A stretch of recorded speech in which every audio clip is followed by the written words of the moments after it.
Hi there, my name's Arya. I thought planning my wedding would be the happiest time of my life. Instead, my parents sent me an envelope. No hug, no call, just 4 words. Deal with it. You chose this life. They didn't just miss my wedding.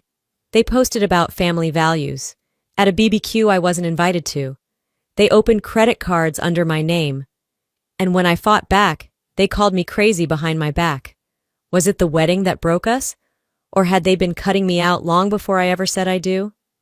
I had spent months planning my wedding, not some extravagant affair with golden chandeliers and a 500-person guest list, but a simple, heartfelt ceremony at a cozy vineyard just outside Austin, Texas. Daniel and I had scraped together every dollar ourselves. No loans, no family handouts. Just two people building a life together from scratch. Still, somewhere deep down, I had clung to a fragile hope. Maybe my family would surprise me. Maybe they'd show up with smiles and hugs, proud that I had made it, that I had found someone good. I knew better, of course, but knowing and hoping aren't always the same thing. 6 months before the wedding, my parents Darlene and Wendell started dropping hints thicker than Texas humidity in July. Flying out is so expensive, Mom sighed one evening over the phone. And your father's got nothing decent to wear for something fancy like that. Dad chimed in, yeah, suits ain't cheap, gas prices too.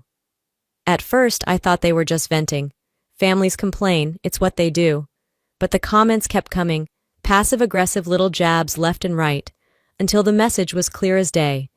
If you want us there, you better make it worth our while. I tried to be gracious. I offered to help them find affordable options, suggested ride-sharing with other family members, even offered to book a modest motel nearby for them at my own expense. It was met with tight-lipped silence. Until one afternoon, my mom finally snapped.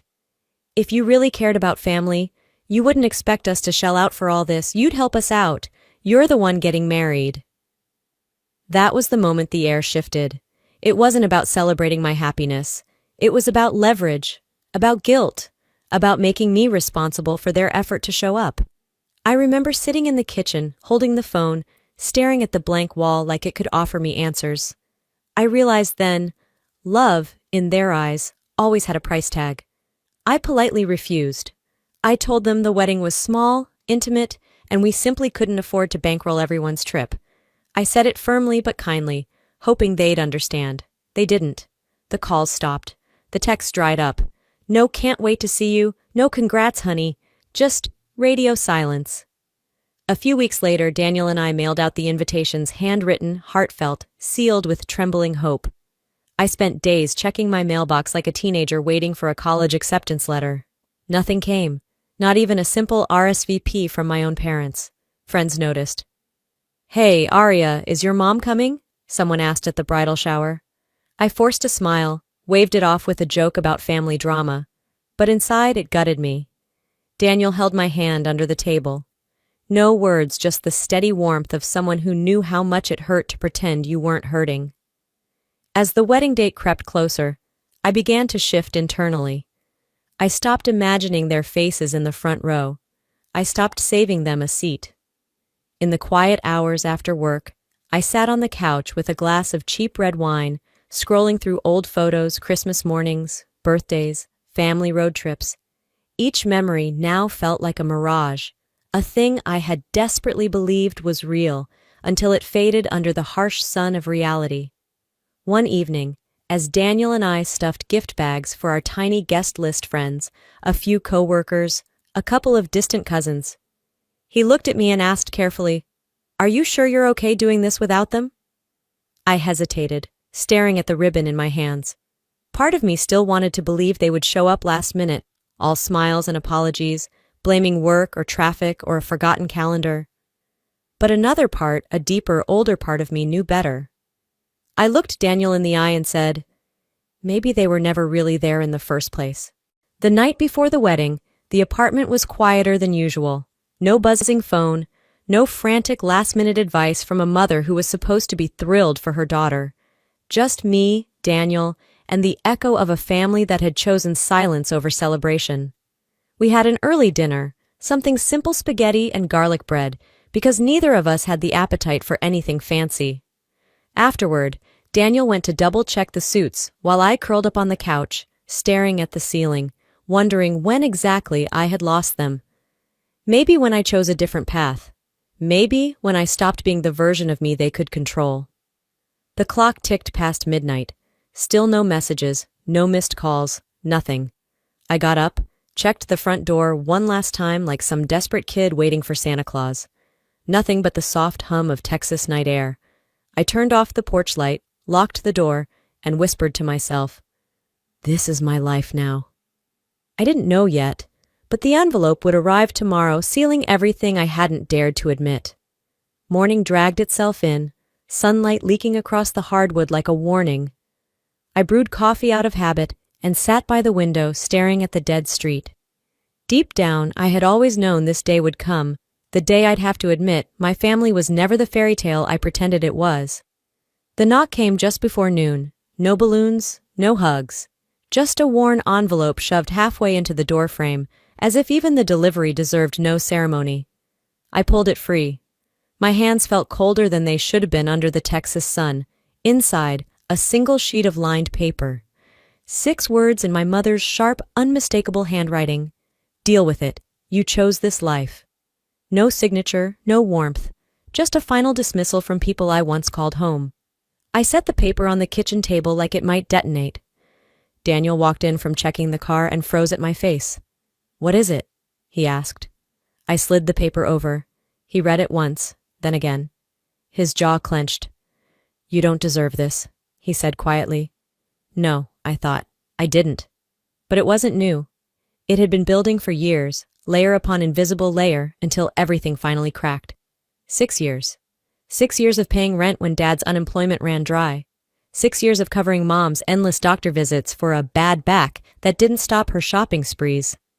6 years of co-signing loans for Celeste because you're the responsible one, Aria. I wasn't a daughter anymore. I was a safety net nobody thanked, only leaned on. I thought back to one Christmas Eve when I hesitated to cover another month's rent. Mom, irritated, had snapped, "We raised you. The least you can do is help your family survive." Survive. As if I owed them my future because they gave me a childhood of broken promises. Not once had anyone said thank you. Not when I paid for Dad's truck repairs after another drunk crash. Not when I bailed Celeste out of another failed semester. It wasn't love. It was expectation. And the day I said no refusing to fund their appearance at my wedding, they cut me out without hesitation. I turned my coffee mug in my hands, remembering when the cracks really started to show. I had met Daniel during a company food bank event. We spent hours packing boxes, trading dry jokes about our overzealous supervisor. Daniel wasn't flashy, no degree, no designer clothes. He was steady, the kind of man who remembered my coffee order without asking. Telling my family about him was like throwing raw meat to wolves. At a tense dinner 6 months before the wedding, I introduced him. Mom gave him a look like she was spotting a stray dog. Dad muttered into his beer, "Couldn't do better, huh?" Celeste waited until we were doing dishes to whisper, "Guess you settle when you're scared to end up alone." I laughed it off, pretended it didn't gut me. But driving home, Daniel saw through it. "You know that's not normal, right?" he said gently. I stared out the window, unable to defend them anymore, because it wasn't normal, and maybe it never had been. Their pride in me was conditional. It was about control, about appearances. I was useful as long as I made them look good, and when I chose a life they couldn't dictate, I stopped being their daughter. Daniel squeezed my hand. "You don't owe them your happiness." Simple words. Dangerous words. They shook everything loose inside me. After that, we moved forward alone. We booked a small barbecue joint for catering, picked wildflowers over roses, ordered plain wedding bands, no diamonds, no show. When friends asked about the guest list, the bridal party, the speeches, I lied. "Oh, we're keeping it intimate. Just close friends." I wasn't just mourning their absence. I was mourning the illusion of who I thought they were. Maybe some families are built by blood. Others are built by the people who choose to show up. And mine had made their choice clear. I thought the worst was over. I was wrong. The days leading up to the wedding blurred into a strange mixture of tension and hollow excitement. After finalizing the last-minute details, Daniel and I tried to distract ourselves grocery runs, making seating charts, even binge-watching an old sitcom neither of us liked that much. Anything to drown out the silence that had settled over my phone like dust on a forgotten shelf. Every few hours, I would glance at it, almost involuntarily, like some desperate reflex. Maybe a message had come through. Maybe they'd changed their minds. Maybe they'd realized how cruel it all looked from the outside. But the screen stayed stubbornly blank. No missed calls. No, "we're proud of you." No, "can't wait to see you walk down the aisle." I kept telling myself it didn't matter, that I didn't need their validation, that I was stronger than this, but it didn't stop the small, relentless ache from chewing at the edges of my heart. One evening after dinner, Daniel and I took a walk around the block. The Texas air was thick but cooling, the cicadas humming their endless summer song. I tucked my arm into his as we strolled under the orange streetlights. "I'm sorry they're not better," Daniel said quietly. I shook my head. "You don't have to be sorry for them. They've made their choices." The truth tasted bitter but necessary. I wanted to believe it was enough. It wasn't. The next morning, while sorting through emails, my phone buzzed on the table. Not a call, a text. I grabbed it before my mind could race too far. It was from my mother. "Good luck, but you're not family anymore. You chose your side." No greeting, no explanation, just a cold verdict, as if she were slamming a door in my face without even bothering to look me in the eye. For a moment, the world tilted. I sat there, blinking at the screen, reading it over and over as if repetition would make the words change. They didn't. Daniel came in from the kitchen carrying 2 mugs of coffee. He froze when he saw my face. Without a word, I handed him the phone. He read it, once, twice, his jaw tightening with every pass. Then he set the phone down carefully, almost reverently, and wrapped his arms around me from behind. I didn't cry. I thought I might. I thought maybe the dam would break at last. But all I felt was a kind of numbness, a hollow echo where love should have been. They had drawn their line in the sand. I wasn't their daughter anymore. I was, what? A stranger? A disappointment? An enemy? I sat there for a long time, letting the stillness fill the room, feeling it seep into my bones. Daniel didn't rush me. He just stayed there, a steady presence in a world that suddenly felt unfamiliar and sharp-edged. 2 days later, just when I thought maybe the worst was behind me, I logged onto Facebook to check the final RSVPs from friends. At the top of my feed was a photo posted by my father. A family dinner, my parents, Celeste, Margot, Vince, gathered around a table piled high with food, laughing like some Hallmark card version of themselves. No seat empty, no one missing, no room left for me. The caption burned like acid in my throat. "Real family doesn't betray you for strangers." The likes and comments piled up fast. "Love you guys! Family first, always! So proud to know you stand for what matters." Not one comment questioning where I was. Not one person asking why the bride-to-be wasn't at her own family's gathering. I stared at the screen until the words blurred together. Daniel found me there, still frozen, hours later. He didn't ask what was wrong. He didn't have to. He just turned off the monitor and pulled me up from the chair, guiding me gently to the couch like I was made of something fragile. We sat there in silence. No explanations, no fake smiles, no pretending. Just truth heavy, ugly, and unbreakable. That night, lying awake with the ceiling fan spinning lazy circles above me, I replayed it all in my mind. Every time I'd paid their bills, every time I'd swallowed their insults, every time I'd begged, silently or out loud, for just a scrap of affection. And for what? A text that cut me loose like dead weight, a Facebook post that erased me from the family history. I turned onto my side, facing Daniel's sleeping form. His breathing was slow and steady, a calm rhythm against the chaos roaring in my head. For the first time in my adult life, I didn't cry myself to sleep over them. I didn't make excuses. I didn't wonder what I could have done differently. Instead, I whispered into the dark, "I'm not going to beg anymore." And for the first time, I meant it. I thought losing them would destroy me. Instead, it freed me. Morning sunlight poured through the thin curtains, pooling onto the hardwood floors like liquid gold. I blinked awake, momentarily forgetting what day it was, letting a fragile, impossible hope crack open inside my chest. Maybe today would be different. Maybe someone would show up. Maybe they'd realize what they were about to lose. The apartment was eerily quiet. Daniel had already gotten up, probably making coffee like he always did when he sensed I needed a few more minutes to gather myself. I sat up slowly, swinging my feet onto the cold floor, staring blankly at the small makeshift bouquet of wildflowers Daniel had picked up for me yesterday. A whisper of a smile ghosted over my lips. Even when the world felt indifferent, Daniel found ways to anchor me. A soft knock at the door broke the silence. For a second, my heart lifted an involuntary, ridiculous leap of hope. I hurried to the door, smoothing down my hair, half expecting... what? Mom standing there with teary eyes? Dad with some clumsy, gruff apology? Instead, it was just a courier. No uniform, no smile, just a man holding a small, battered envelope. No return address, no bright wrapping, just beige paper and the feeling of finality. I signed without thinking, the pen feeling heavy in my hand, and closed the door. Daniel appeared behind me, his expression cautious.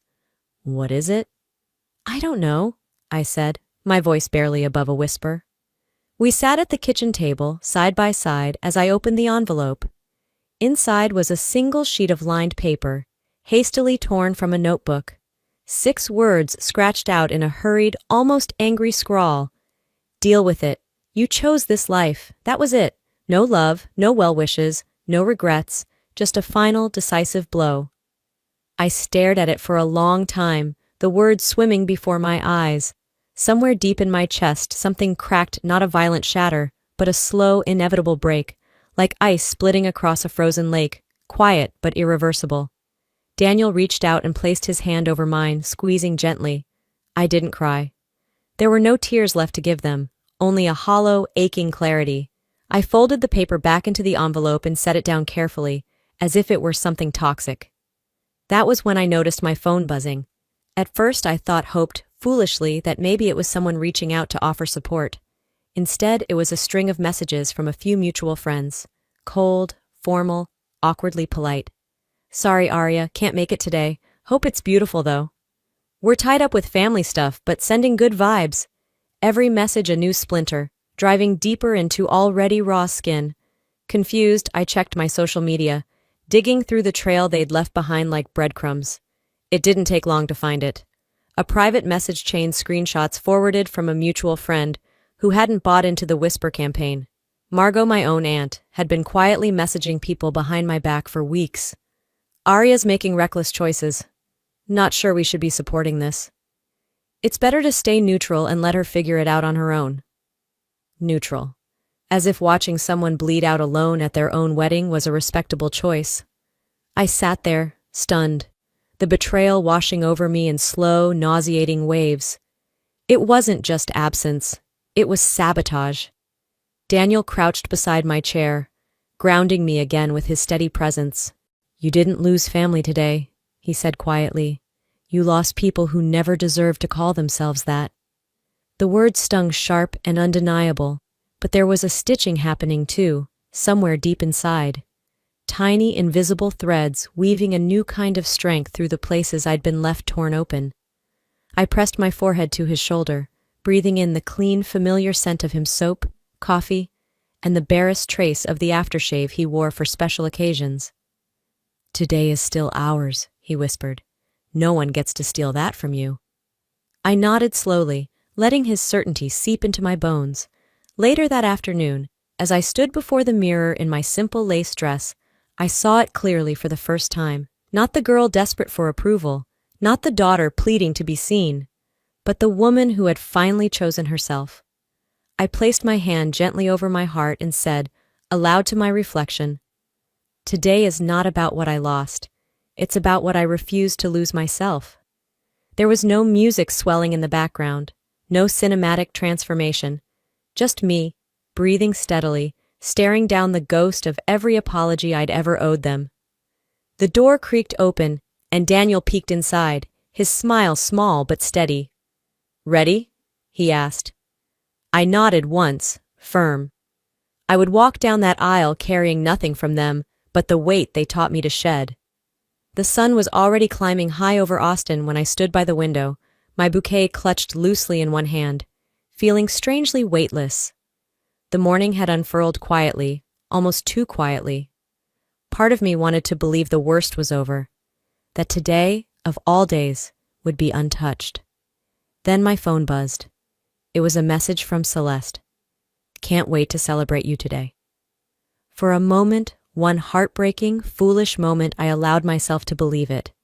To believe that maybe, just maybe, my sister meant it. That despite everything, she would show up not to sabotage, but to stand by me. I tucked the phone away carefully and smiled at Daniel, who was tightening his tie in the mirror. Looks like Celeste might come after all, I said, trying to sound casual. Daniel met my eyes in the reflection. His smile was small, cautious. We'll see, he said simply. We headed to the venue, a small sunlit garden tucked behind a historic inn downtown. Wildflowers lined the simple aisle, their bright faces tilted toward the sky. It wasn't the grand wedding I'd once daydreamed about, but it was honest. It was ours. Guests started arriving, familiar faces from work, from college. Some hugged me tightly, whispering congratulations. Some avoided eye contact altogether, their smiles brittle. I chalked it up to nerves, to their awkwardness over my family's absence. Until one of my coworkers, Jess, pulled me aside near the makeshift bar. Hey, she said, looking uncomfortable. You might want to see this. She handed me her phone. On the screen played a TikTok, already racking up hundreds of likes. There was Celeste, pouting dramatically into the camera, swiping fake tears from her cheeks. Text scrawled across the top. Sometimes desperate people call it love. Laughter flooded the comments section. I froze, the glass of water trembling slightly in my hand. It wasn't just the betrayal, it was the audacity, to pretend to support me to my face while stabbing me publicly in the back, to mock the happiest day of my life like it was some cheap joke. I felt Daniel at my side before I even registered moving. He glanced at Jess' phone, his jaw tightening. You don't have to deal with this today, he said, voice low. But I knew better. I had to deal with it because ignoring it was how they'd won for so long. The ceremony started moments later. I tucked the phone away, pressing the rising anger deep into my gut, burying it beneath my vows, my trembling hands, my determined smile. As I stood across from Daniel, our hands linked together, the officiant reading words I barely heard, I felt the betrayal like a bruise spreading across my chest. But when Daniel looked at me, really looked at me, all I saw was someone who chose me, freely and fiercely. We exchanged vows in the warm Texas sun, wildflowers swaying in the breeze, and for a few minutes the noise faded away. Until the reception. I barely had time to savor our first dance before the second knife twisted. Whispers slithered through the crowd, sly and poisonous. Did you hear? Apparently she had to rush the wedding. I heard she's already pregnant. One guest, someone I'd only met through a friend of a friend, even came up, clinking their glass awkwardly. Congratulations! When's the baby due? My breath caught, my smile freezing on my face. I glanced at Daniel, who caught on immediately, his arm wrapped protectively around my waist, pulling me closer. They're disgusting, he muttered under his breath. It didn't take a genius to figure out where the rumor had started. Celeste, again, doing what she did best, poisoning the well. This time, though, I wasn't crumbling.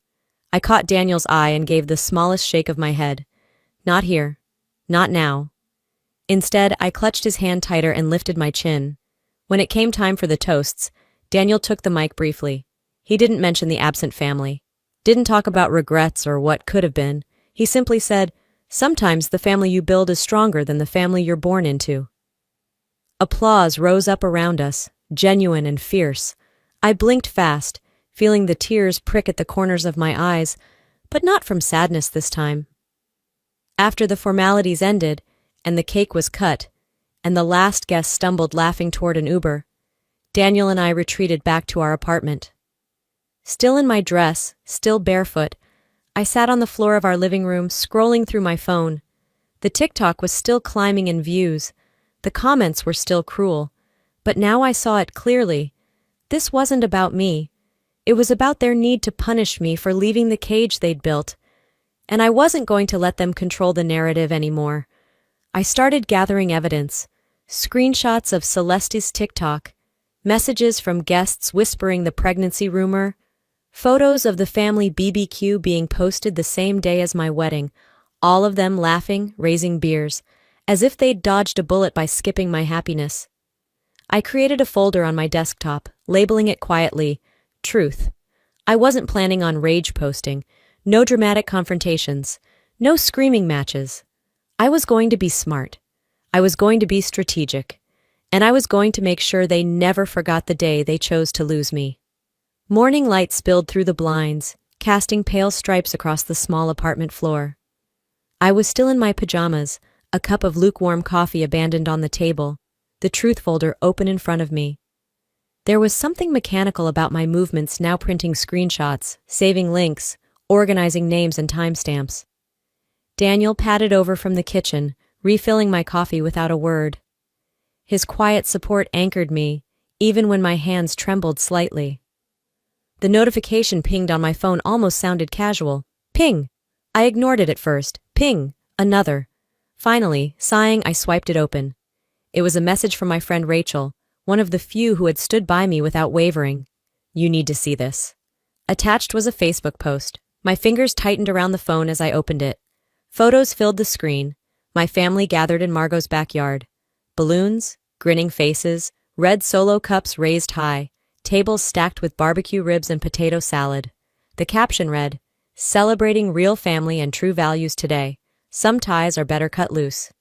The timestamp said it all. The same day, the same hour I had been standing in a white dress, vowing myself to a new beginning. Pain twisted inside me, sharp and brutal. They hadn't just skipped my wedding. They had celebrated my absence. I stared at the images until they blurred, rage and heartbreak warring for space in my chest. Daniel came up behind me, reading over my shoulder. His hand tightened briefly on my shoulder, his silence louder than any words. I dropped the phone onto the couch, the sound jarring in the stillness. I guess they didn't want to miss out on their kind of party, I said, voice flat. Daniel shook his head, jaw set tight. They're not family, not anymore. I thought that was the worst of it. I really did. Until Rachel messaged again. There's a video too. Reluctantly, I clicked the link. The footage was shaky, someone's phone recording laughter and clinking glasses. Then the camera panned to a makeshift altar, an old wooden crate covered in white fabric, set up in the middle of the yard. Margot stood beside it, holding a cheap plastic bowl filled with water. She raised it high and announced loudly, Today we cleanse ourselves of betrayal. We wash away disloyalty. Everyone whooped and cheered as she dipped her hand dramatically into the bowl, flicking water around like a bad imitation of a priest. The caption underneath? You can't cleanse the ungrateful, but at least we tried.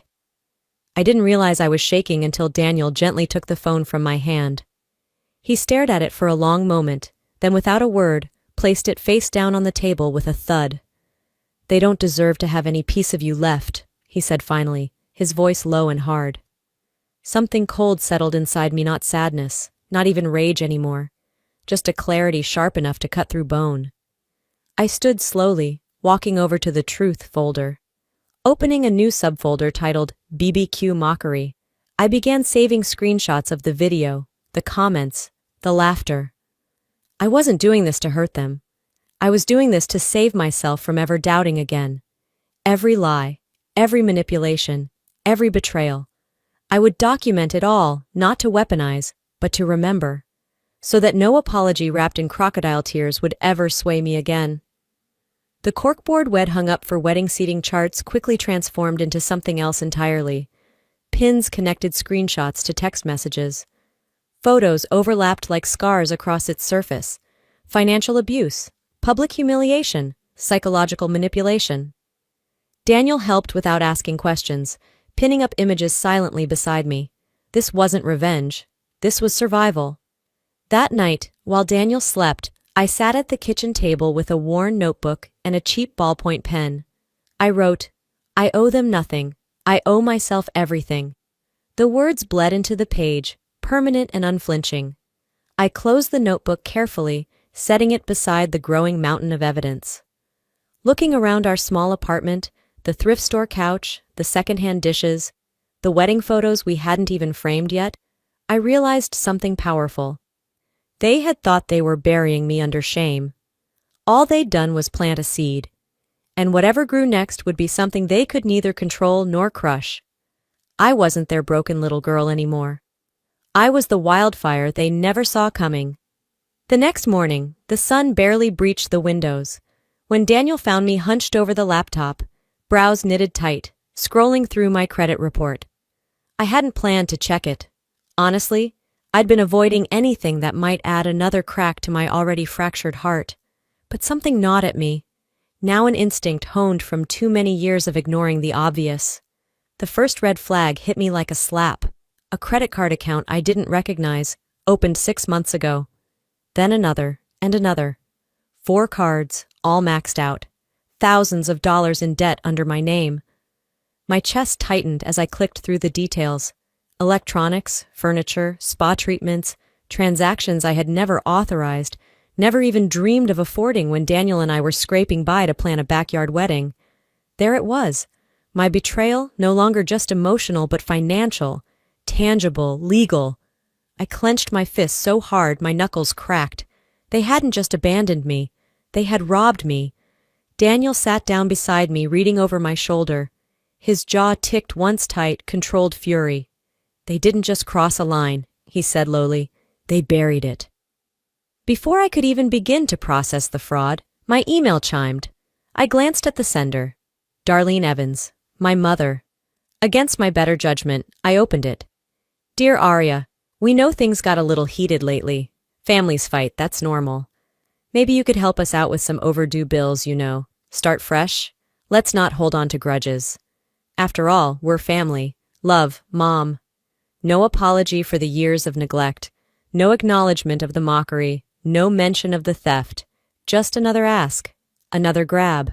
Another hand reaching into my chest cavity, prying for anything still warm. I slammed the laptop closed with a force that rattled the dishes in the sink. Daniel didn't say anything. He didn't have to. I paced the tiny living room, words jamming in my throat, hands fisting at my sides. How many times had I fallen for it? How many times had I mistaken their need for love? They didn't want me. They wanted what I could give. And when I stopped giving, they started taking. The day's offenses weren't finished. Rachel texted me around noon. You need to see this. It's bad. Another link. Another betrayal. Screenshots this time, messages between Celeste and a mutual acquaintance. My sister me blood had offered someone money to spread rumors that I was mentally unstable. That my wedding meltdown wasn't about betrayal, but about my history of emotional issues. That I wasn't a wronged daughter, I was a ticking bomb. It was vicious, calculated, designed to isolate me further, to cut me off from any remaining sympathy. Daniel read over my shoulder, his face like granite. We don't let this slide, he said flatly. Not anymore. And I agreed. I wasn't going to fight this war emotionally. I was going to fight it smart. We spent the afternoon building the case. Daniel called a lawyer he knew through work, getting advice on identity theft and credit fraud. I contacted the credit bureaus, placed fraud alerts on my reports, started disputes on every unauthorized account. I filed a police report. Every screen capture, every message, every Facebook post went into carefully dated folders. This wasn't just about feeling betrayed anymore. This was about consequences. I wasn't their ATM. I wasn't their emotional punching bag. I was a grown woman whose patience had finally, irrevocably expired. As dusk fell, I sat back and surveyed the corkboard now covered in evidence. It was grotesque in a way, a museum of every scar they had left on me. But it wasn't me on display anymore. It was them. Daniel brought me a cup of tea, setting it silently beside me. He didn't try to pull me out of the moment. He simply stood there, solid, real, everything they had never been. I picked up my worn notebook again, flipping to a fresh page. I wrote, "They thought love made me weak. It made me resilient." The pen scratched against the paper like a whisper of vengeance. No, I wasn't planning to destroy them publicly. That would be too easy and too close to the ugliness they had already embraced. I was going to do something far more terrifying. I was going to live better without them, and I was going to make sure every trace of their cruelty was exposed not through screaming matches or family feuds on Facebook, but legally, quietly, permanently. No more pleading, no more forgiving the unforgivable. That night, before bed, I stood by the window and stared out into the Texas night. No stars, no moon, just the humming electric buzz of a world that kept spinning, indifferent to betrayal. And for the first time, it didn't make me feel small. It made me feel infinite. It was time for the truth to be louder than their lies. Morning broke through the curtains in dull streaks of gray. I sat cross-legged on the couch, the folder of evidence spread open before me, my fingers idly tracing the edge of a printed screenshot. The apartment was silent, except for the soft ticking of the clock. Daniel poured coffee into my favorite chipped mug and set it beside me without a word. The question hovered in the air between us, unspoken but deafening. Was I going to stay silent again? Or was I finally going to choose myself? Daniel settled across from me, elbows on his knees, voice calm but sure. They counted on you staying quiet, Arya. That's how they win. That's how they always win.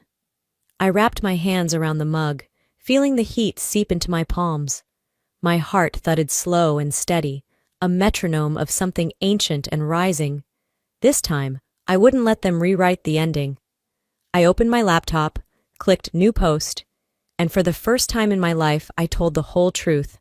I uploaded it all, screenshots of the unauthorized credit cards, emails from Darlene asking for money under the guise of fake apologies, Celeste's TikTok video mocking my wedding day, photos from the barbecue party, my family smiling without me, performing their cleansing ceremony, text messages disowning me, captioned in plain, unflinching words, "This is what family first looked like for me." No anger, no vengeance. Just truth, laid bare for anyone willing to see. I hit post. The silence that followed was louder than any scream. The ripple effect started small. A few likes, a few comments. "I'm so sorry you went through this. You deserve better. Family isn't blood, it's loyalty." Then the shares began, and the anger, and the disbelief. Within hours, the post had gone viral. My phone buzzed nonstop with notifications, friends I hadn't heard from in years, strangers offering solidarity, even local news reporters sliding into my DMs, asking if I was willing to share my story publicly. For once, the shame wasn't mine to carry. It was theirs. Margot and Vince were the first to feel the sting. Someone from their corporate HR flagged the post. By noon, a formal investigation had been launched into misuse of company resources. Margot had used her company email to coordinate some of the BBQ smears. By evening, Celeste's influencer partnerships began to crumble. One brand after another dropped her quietly but decisively. No grand apologies, no reckonings from them. Only angry, self-pitying Facebook statuses that backfired spectacularly under the sheer weight of public scrutiny. "People love to tear families apart," Darlene posted bitterly. "Not everything you hear is true." The comments underneath weren't kind. "Maybe you should have thought about that before you stole from your own daughter." "The receipts don't lie, ma'am. You raised her just to use her. Shame on you." Each comment was a stitch in the wound they had left, sewing it shut from the outside in. Watching it unfold didn't bring me the gleeful satisfaction I once thought it might. Instead, it felt quiet, heavy. Right. I didn't dance in the ruins of what they destroyed. I simply walked away from the ashes. Daniel and I sat on the couch that night, the glow of my phone dim against the darkened living room. He didn't say, "I told you so." He didn't say, "You should be proud." He just leaned over, kissed my temple, and whispered, "You're free now." And somehow, for the first time, I believed it. I blocked every number connected to them. I filed the paperwork to change my legal name, the name they had used to control, to shame, to siphon. I chose a new one-ia name that carried no echoes of their cruelty. Standing at the courthouse weeks later, Daniel holding my hand, I signed the documents with a hand that didn't shake. It wasn't about revenge, it was about reclamation, ownership, salvation. I wasn't erasing the past. I was refusing to let it define me. As I walked out into the crisp Texas air, papers clutched tightly in one hand, Daniel's fingers threaded through the other. I felt lighter, cleaner, whole. Maybe burning bridges wasn't destruction after all. Maybe sometimes it was the only way to save yourself from drowning. Sometimes burning bridges isn't destruction. It's salvation. The sun felt different that morning, not blinding or oppressive, just warm, gentle against my skin as I walked out of the courthouse for the second time, clutching a new set of papers close to my chest. My name, the one they'd weaponized against me for decades, was gone. In its place, a name I chose.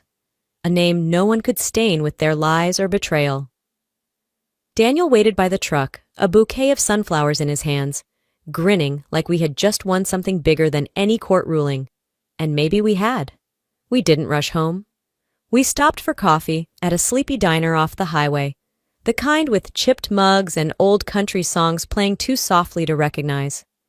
I sipped my coffee slowly, breathing in the freedom like oxygen. The future wasn't mapped out yet. It didn't need to be.